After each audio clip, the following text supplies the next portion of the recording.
that we will start our program.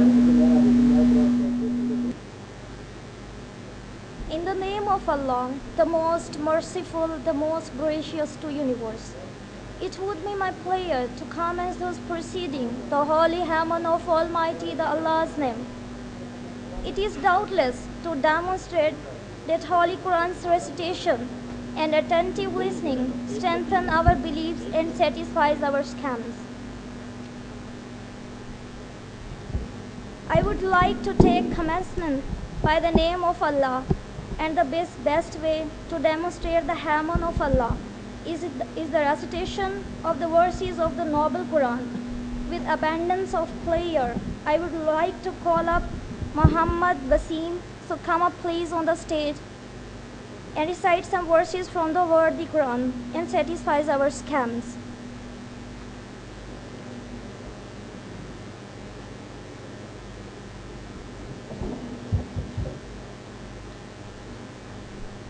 أعوذ بالله من الشيطان الرجيم.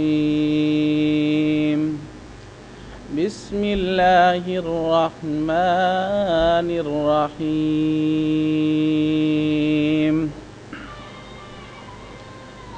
أولئك على هدى من ربهم وأولئك هم المفلحون.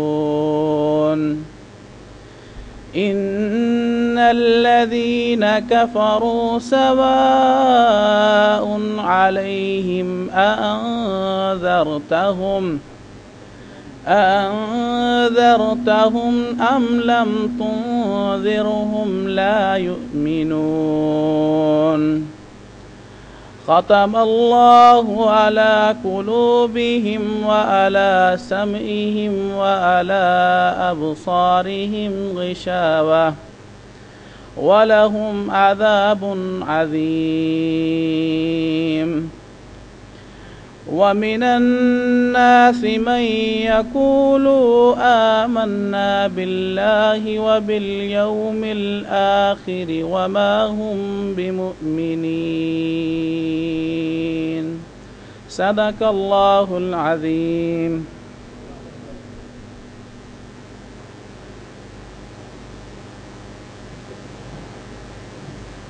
جزاک اللہ.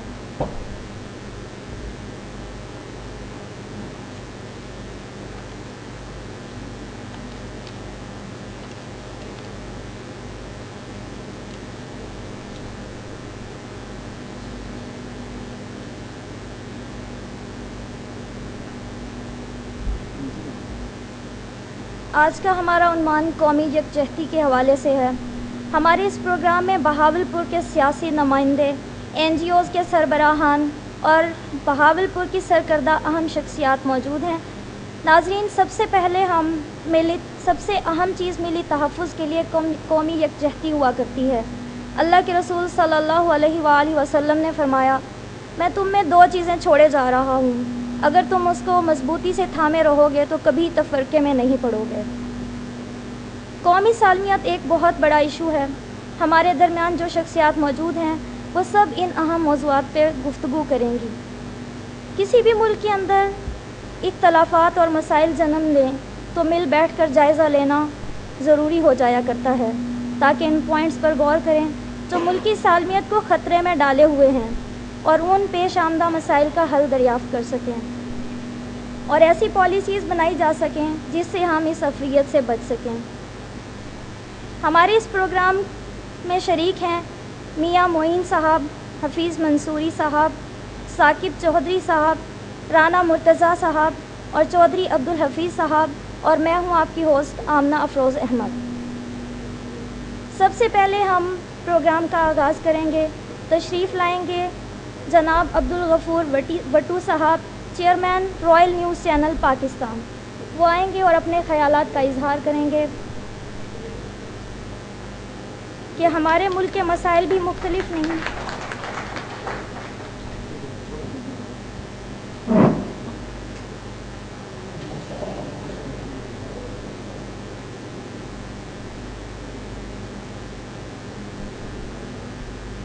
بسم اللہ الرحمن الرحیم. صدر و جنرل سیکرٹری بار اور اہلیان بہاولپور، میں فخر محسوس کرتا ہوں کہ آپ کے سامنے اپنے ٹوٹی پھوٹی معروضات کو پیش کروں. اور آج ہمارا لاہور سے ہم چلے تھے اور آج 10 دن کے بعد شاید انشاءاللہ ہم لاہور واپس چلے جائیں گے. ہم اپنے خیال میں، رائل کے خیال میں ایک پیغام لے کر کوچے کوچے، گوشے گوشے، ضلع ضلع، تحصیل تحصیل گھوم رہے ہیں. اور آج ہمارا آخری جگہ جہاں سے ہم واپس جا رہے ہیں وہ بہاولپور ہے. اور ہمیشہ مہمان کو بعد میں جگہ دی جاتی ہے، لیکن چونکہ مجھے اس لیے پہلے بلایا جاتا ہے کہ کم از کم میں یہ بتاؤں کہ ہم چاہتے کیا ہیں، ہم لوگوں سے کیا لینا چاہتے ہیں، لوگوں کو کیا بتانا چاہتے ہیں. اس لیے میں اپنی عرض کر دوں اور اس کے بعد تمام احباب اور دوست اس پہ کومنٹس کریں، اس پہ بتائیں کہ یہ ہمارا موقف صحیح ہے یا غلط ہے. اس پہ بتائیں اس موقف کو آگے لے جانے کے لیے ہمیں کیا کرنا چاہیے. اگر اس موقف کو چھوڑنا ہے تو کیسے چھوڑا جائے. تو حضرات، ہمارا بڑا سادہ سا موقف ہے، ہمارے پروگرام کا سادہ سا ایک حصہ ہے. ہم سمجھتے ہیں کہ اس وقت ملک انتہائی گمبھیر مسائلوں میں پھنسا ہوا ہے. کیونکہ میں اس وقت قانون دانوں کے سامنے ہوں تو میں ان سے بھی سوال کروں گا، کیا سورنٹی کے لحاظ سے ہم سٹیٹ کہلانے کے حقدار ہیں؟ میں اس کی وضاحت نہیں کروں گا، اس کی وضاحت میرے دوست قانون دان ہی کریں گے. کیا حکمرانوں کے فرائض میں شامل نہیں ہوتا کہ وہ ملک میں امن و امان قائم کریں؟ کیا ہمارے ملک میں امن و امان کے نام کی کوئی چیز ہے؟ اور اس کے بعد کیا یہ حکومت اور اسٹیٹ کا فرض نہیں ہوتا کہ لوگوں کو معاشی اور معاشرتی فیسلٹی فراہم کریں، معاشی اور معاشرتی وہ سٹیٹس دیں جس سٹیٹس پہ وہ اچھی زندگی گزار سکیں، جسے ویلفیئر سٹیٹ کہتے ہیں. وہ کیا آج ہماری سٹیٹ ویلفیئر سٹیٹ ہے؟ اس پہ بھی میں آپ سے کومنٹس مانگوں گا. اور اس کے بعد میں یہ محسوس کرتا ہوں کہ یہ پاکستان اسلام کے نام پر حاصل کیا گیا تھا، اللہ کے نام پہ حاصل کیا گیا تھا، رسول کے نام پہ حاصل کیا گیا تھا. کیا ہم نے وہ وعدہ پورا کیا ہے؟ آخر میں صرف اتنی بات کروں گا اور اپنے آنے والے دوستوں سے کہ مجھے رہنمائی فرمائیں. کیا جس راستے پہ ہم چل رہے ہیں، جس راستے پہ ہم گامزن ہیں، جس راستے پہ ہمارے بارڈر کو تباہ کیا جا رہا ہے، جس راستے پہ ہمیں ناکام سٹیٹ ثابت کرنے کی کوشش کی جا رہی ہے، جس راستے پہ بجلی اور گیس کا بحران ہے، بے روزگاری کا بحران ہے، اور قیمتیں آسمان سے باتیں کر رہی ہیں، انتظام اور نظام کے نام کی کوئی چیز نہیں ہے. اسی حالات میں چلتے ہوئے کیا ہم کامیاب و کامران رہیں گے؟ اس کو آگے بڑھاتے ہوئے کیا ہم علاقائی مسائل پیدا کر کے، علاقائی نعرے لگا کر، صوبائی تعصب کے نعرے لگا کر، لاسانی نعرے لگا کر، فرقہ داریت کے نعرے لگا کر، اگر اس میں آپ بقا سمجھتے ہیں پاکستان تو میں آپ کے ساتھ ہوں. اگر آپ سمجھتے ہیں کہ اس میں بقا نہیں تو پھر آئیے میرے ساتھ چلیے. پہلا قدم ہم یہ اٹھاتے ہیں، بغیر کسی توڑ پھوڑ کے، بغیر کسی جلسے جلوس کے 14 اگست کو ہم اظہار کرتے ہیں